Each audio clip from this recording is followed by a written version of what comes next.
Welcome back to A&Q.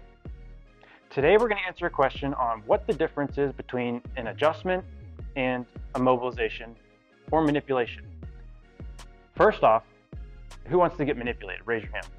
Not me. So let's talk a little bit about what the adjustment is and how it's different from the other two phrases. Adjustments are provided by chiropractors, and we're trained over the course of years on providing the adjustment to specific areas of the spine to have an effect on the nervous system. Proper structure equals proper function.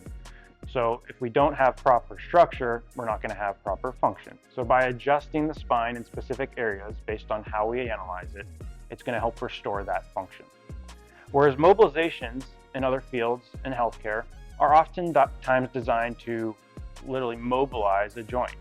So that could be mobilizing the knee, mobilizing the shoulder.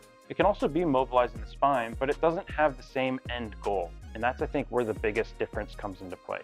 Whereas the adjustment has a direct effect on the nervous system, and that's our goal, is to have that direct effect on the nervous system.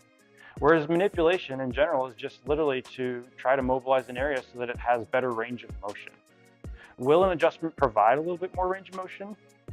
In most cases, yes, because it does have that effect on the nervous system, which controls the musculoskeletal system so that things can move better. There are a lot of other things that we can get into in other videos on what the adjustment actually does and what some of those goals are on why we're adjusting certain spots of the spine, but we won't get into that just today, just because we're trying to set the difference on what an adjustment is and what a mobilization versus manipulation is. The other thing is, with adjustments, chiropractors are the only ones in the world trained to do it.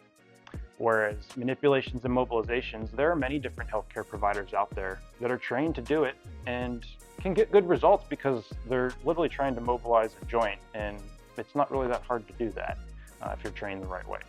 Whereas an adjustment does take years to learn how to do it properly and have the effect that you want to do. So I hope that clears a little bit of the waters on what the difference is. And if you have any other questions on that, or even unrelated to that, that's why we created this series, so that you can ask those questions. So put those questions in the comments below, and we look forward to seeing you next time.